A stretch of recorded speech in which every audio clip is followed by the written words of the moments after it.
Jadi ada satu metrik yang nggak kalah penting dalam teman-teman beriklan di Facebook Ads adalah frekuensi. Ya, jadi frekuensi itu apa? Frekuensi itu adalah perbandingan antara impresi sama reach. Ya, jadi maksudnya kayak gimana, Mas? Kita akan bahas lengkap aja di video ini. Tapi sebelum masuk ke sana, kembali lagi bersama saya Sean Andreas dari upgraded.id. Dan di video kali ini kita akan bahas berapa frekuensi Facebook Ads yang bagus. Ya, jadi saya mencoba langsung masuk ke layar laptop saya, teman-teman. Jadi di sini seperti biasa kan banyak data yang kami sensor teman-teman ya. Ini saya coba refresh dulu. Jadi saya ambil timeline 30 hari terakhir, teman-teman. Dan teman-teman lihat di sini, kalau teman-teman lihat dari metrik frekuensi itu ada macam-macam ya.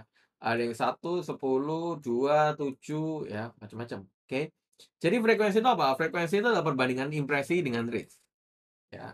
Jadi ini kalau kita bagi ya, 932, 721 dibagi 246, 921. Nah, 3,7 kan average ya, 3,78. Oke. Jadi maksudnya apa? Maksudnya kayak gini. Jadi reach itu adalah akun yang teman-teman jangkau. Oke. Impresi itu ada penayangan. Jadi bayangkan kalau misalkan reach-nya itu 12.000 orang yang kita jangkau, impresinya 130.000, artinya 12.000 ini dalam 30 hari terakhir itu lihat iklannya kurang lebih 10 kali. Ya, jadi, secara average ya, dalam satu campaign ini, itu 10 kali, teman-teman. Jadi bayangkan, kalau kamu melihat iklan brand yang sama selama 10 kali, ya. Bayangkan juga kalau misalkan iklannya sama terus, nggak pernah diganti, nggak pernah dioptimasi, ya. Itu yang dinamakan frekuensi. Nah, apakah frekuensi yang tinggi itu selamanya jelek? Enggak juga, teman-teman. Jadi ada 2 pendekatan,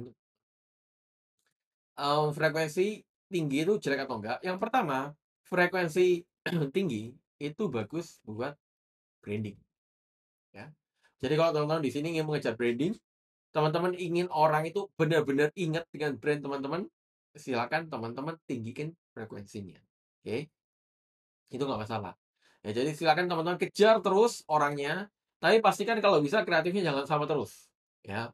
Tergantung budget sekali lagi, tapi idealnya ya 5 sampai 7 harian teman-teman, ganti kreatifnya, agar orang nggak bosan, ya. Karena biasanya kalau bosan di-blok ujung-ujungnya, oke? Tapi frekuensi yang rendah, misalkan frekuensi tinggi, selama konversinya bagus, misalkan untuk penjualan ya, lanjutin aja. Jadi, frekuensi itu kan cuman ini kan, jumlah apa, berapa kali orang yang nonton iklan teman-teman kan, secara average ya. Selama kalau misalkan penjualannya bagus, sales-nya bagus, KPI teman-teman masih masuk, silakan dilanjutkan. Itu nggak masalah ya. Jadi frekuensi tinggi itu selamanya nggak, jelek teman-teman. Ini tergantung dari strategi teman-teman ya. Tapi yang penting adalah teman-teman lihat end goal-nya, tujuan akhir teman-teman, iklan itu apa. Kalau misalkan penjualan, ya dilihat penjualannya, apakah ada dampak yang signifikan nggak dari penjualan teman-teman, setelah teman-teman naikin frekuensinya, ya.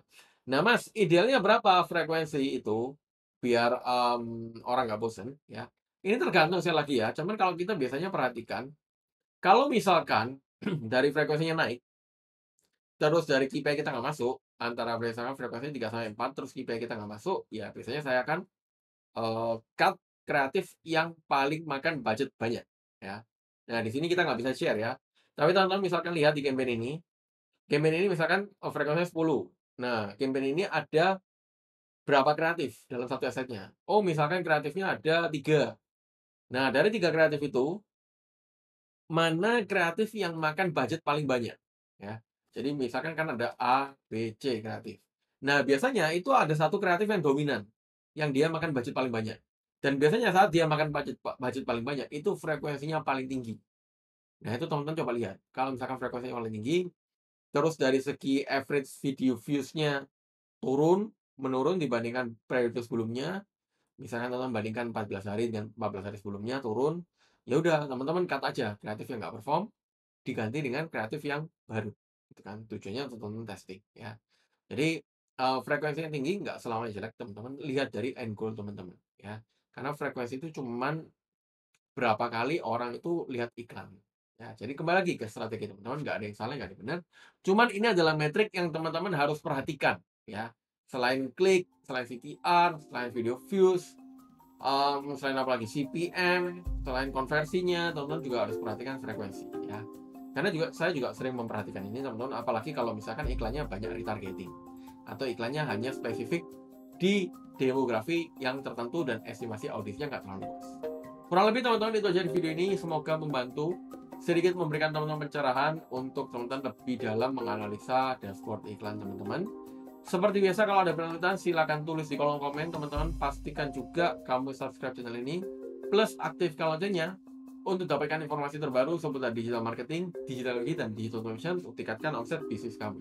Itu aja teman-teman di video ini, sampai jumpa di video yang